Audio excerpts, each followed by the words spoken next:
Yo creo que ETA lo que me imagino pretende es, en primer lugar, poner encima de la mesa el papel de determinados medios de comunicación, poner encima de la mesa el papel de determinados profesionales de los medios de comunicación, que a juicio de ETA, en todo caso, están planteando una estrategia informativa de manipulación y de guerra en el conflicto. ETA asesinó el año 2000 en Andoain al columnista del Mundo José Luis López de la Calle. Días después, esto es lo que decía Arnaldo Otegi Mondragón. En este momento es el líder de Bildu, pero antes fue miembro de ETA, una etapa en la que participó en secuestros y un asesinato, y que ahora desvelamos gracias a una investigación de Leire Iglesias. Soy Javier Atard y hoy es miércoles, es 18 de octubre. El Mundo al Día, un podcast del Mundo.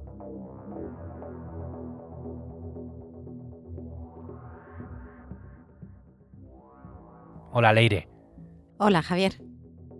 Leire es la subdirectora de Opinión del Mundo, es la autora de esta información exclusiva, que es una suerte de historial terrorista de Arnaldo Otegi, del que hasta ahora solo conocíamos su vinculación con 3 secuestros, los de Luis Abaitua, directivo de Michelin en Vitoria, y los de Gabriel Cisneros, padre de la Constitución, y Javier Rupérez, ambos políticos de la UCD. Ahora, en esta investigación, Leire, sabemos que miembros de la banda terrorista lo implicaron a Otegi en 9 secuestros, es decir, en 6 más, y como ordenante también de un asesinato del político también de la UCD, Juan de Dios Doval. Sí, nosotros lo que hemos tenido acceso es a todas las diligencias de Policía y Guardia Civil que las fuerzas de seguridad realizaron en su día sobre la etapa y durante la etapa de Arnaldo Otegi como miembro activo de ETA, que fue desde 1977 hasta 1987, que es el año en el que ya Francia lo entrega a España y entra en la cárcel. Y en esas diligencias aparecen multitud de declaraciones de más de una docena de compañeros de armas que incriminan a Otegi en una lista larguísima de hechos delictivos.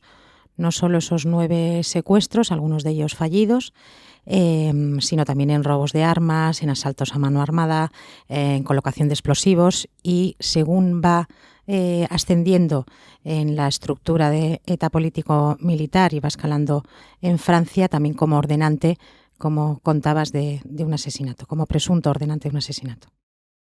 Es el historial policial de Arnaldo Otegi, desconocido hasta ahora. Es verdad que no ha sido juzgado por la mayoría de esos hechos delictivos. Podemos decir que se ha enfrentado a escasos procesos judiciales. La mayoría de estos hechos están prescritos. Es importante, en todo caso, Javier, resaltar que por algunos de estos hechos Otegi fue juzgado e incluso absuelto en el caso de Javier Rupérez, en el caso también del intento de secuestro de Gabriel Cisneros. En otro caso estoy confirmando que pudo ser también investigado y probablemente el caso fue sobreseído, de manera que sí hubo casos que fueron investigados y en los que quedó absuelto por falta de pruebas, por una serie de cosas que pasaron, porque las personas que debían reconocerle no le reconocieron, porque los testigos no le reconocieron o no se atrevieron, porque los propios terroristas que le incriminaban luego se desdijeron ante el juez. Por tanto, eso hay que ponerlo sobre la mesa.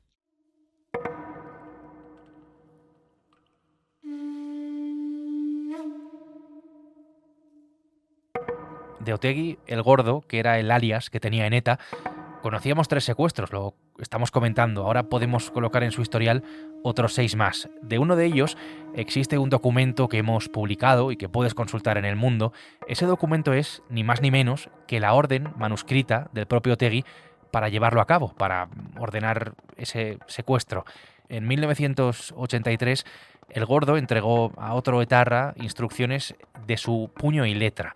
El objetivo era un industrial al que en este caso no podemos poner nombre. Esto es un caso de 1983. Quien lo relata es un subordinado, presunto subordinado de Arnaldo Otegi, alias Orchi, que lo que declara es que Arnaldo Otegi le ordena participar en un secuestro, le ordena pasar de Francia a España para participar en un secuestro, y que además le entrega en persona, en mano, una nota manuscrita con las instrucciones para llevar a cabo la segunda parte del secuestro, que es la custodia del secuestrado. El plan era que un comando lo secuestraba y luego este hombre receptor de la nota o receptor confeso de la nota, acompañado de otro, se encargaba de coger a ese secuestrado y llevarlo a un zulo que tenían preparado en el Paseo de la Concha en San Sebastián, en el habitáculo, en la buhardilla de un palacete, para custodiarle durante todo el secuestro. Esa nota a la que hemos tenido acceso es un folio escrito en tinta negra, según la policía, nosotros tenemos la copia, escrito por las dos caras, que hemos entregado a un despacho de peritos que ha hecho un análisis caligráfico independiente, que dice que la autoría puede confirmarse prácticamente sin ningún género de dudas, teniendo en cuenta que es una copia, eso siempre es una prevención, pero la letra de Otegi coincide. En esa nota de la que estamos hablando, Otegi viene a explicar cómo debe actuar su destinatario cuando otros terroristas le entreguen a la víctima. El tema de la levantada, así es como se refiere al secuestro.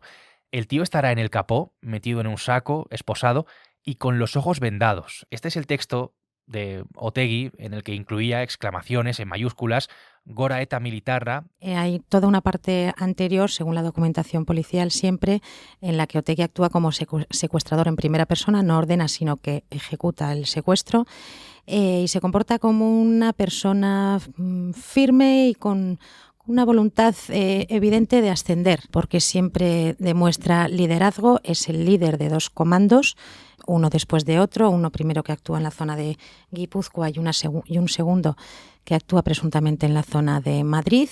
Él lidera los dos grupos, él somete a interrogatorios duros a varios de los secuestrados, en concreto a Luis Abaitua, que es el único caso por el que está condenado, y según la información policial es él el que lo efectúa, que graba en cintas. Según me contó su hijo en su día, su padre Luis Abaitua, le contó que habían jugado con él a la ruleta rusa.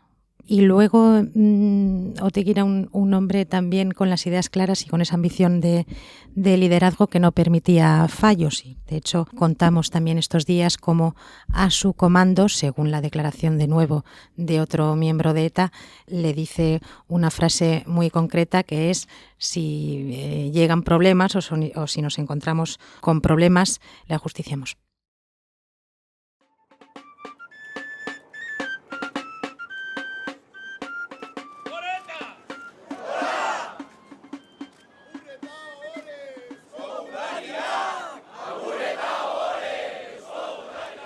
La etapa de todos estos hechos comprende desde que Arnaldo Otegi ingresó en ETA político-militar, ETA PM, los polimilis, que era como se conocía a sus miembros. Ahí estuvo él, Leire, pero para quienes no sepan sobre las escisiones de la banda terrorista, sus ramas, sus sensibilidades, ¿qué fue exactamente la ETA político-militar donde militó Otegi? ETA político-militar es una de las ramas en las que se divide ETA en sus inicios, en el año 74, es supuestamente de cariz más izquierdista que independentista o que nacionalista, aunque hay cierto debate, pero en todo caso, independientemente de la ideología, es igualmente mortífera, si no más, que la organización que luego quedó como única organización, que fue ETA Militar, que es la que se ha mantenido activa hasta su disolución en el año 2018.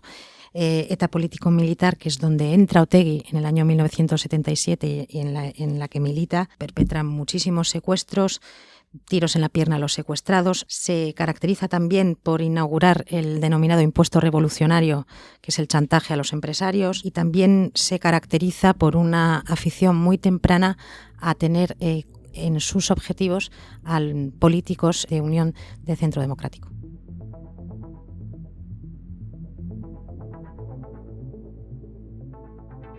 De ETA político-militar a Herri Batasuna, a Sortu, luego a la coalición Abertzale Bildu, que lidera pues, en este momento.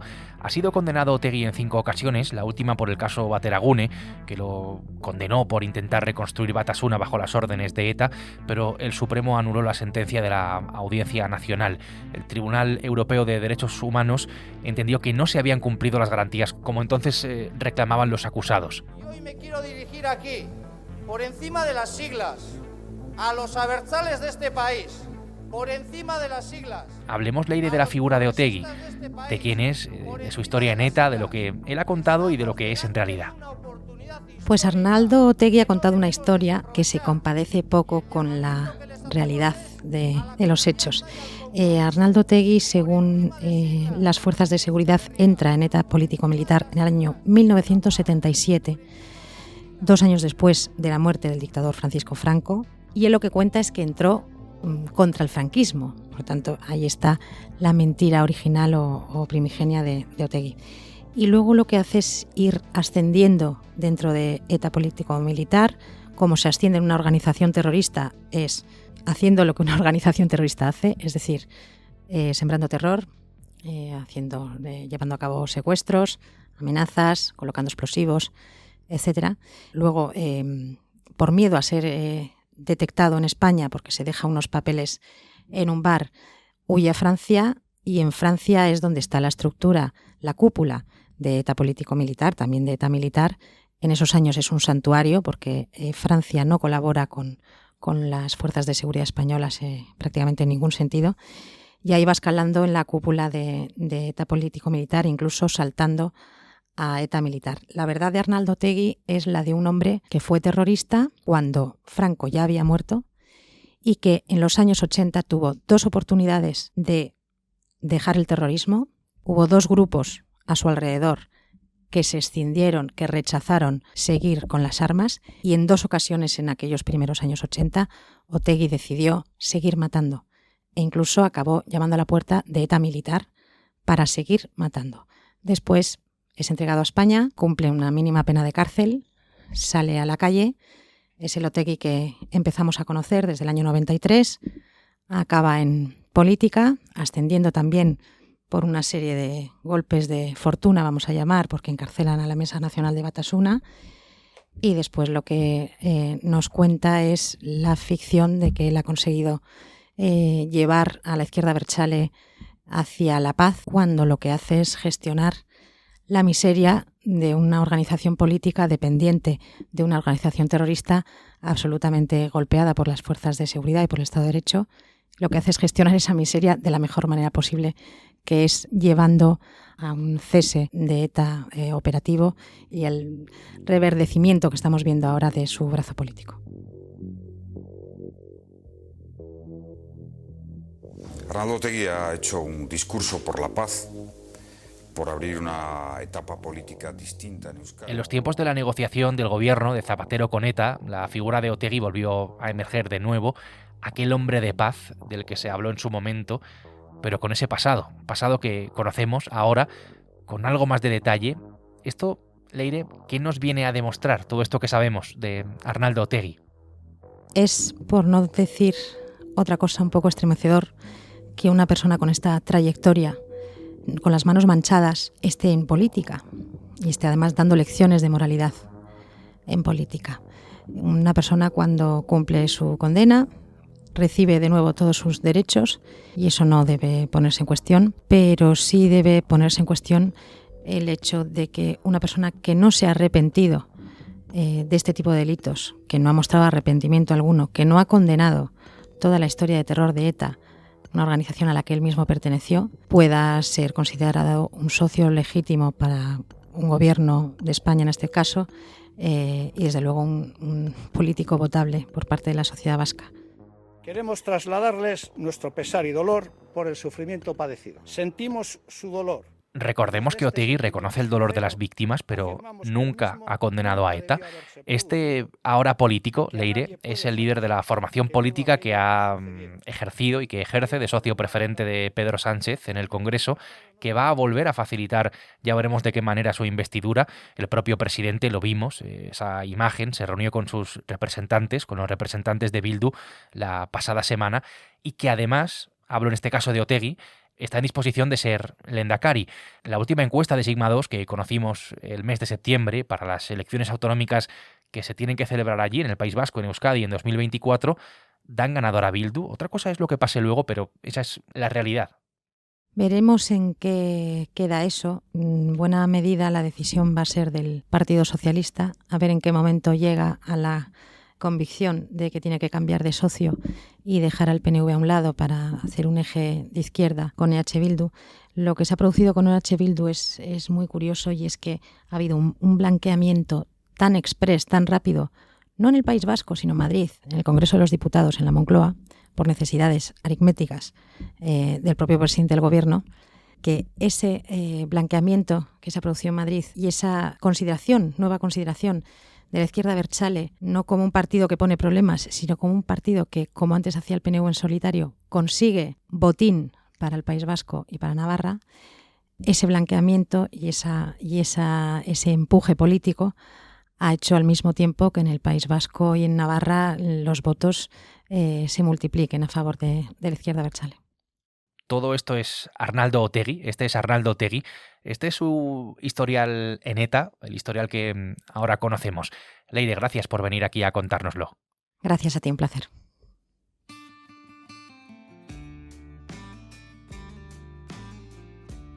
Mi compañera Leire Iglesias ha hecho posible este episodio del Mundo al Día, un podcast que sabes que puedes escuchar todos los días en elmundo.es, en la web del Mundo y en las principales plataformas de audio, donde además, si quieres, tienes la opción de suscribirte. Mañana será jueves y aquí estaremos con una nueva historia. Hasta entonces, gracias por estar al otro lado y saludos de Javier Atard. Has escuchado El Mundo al Día, un podcast del Mundo.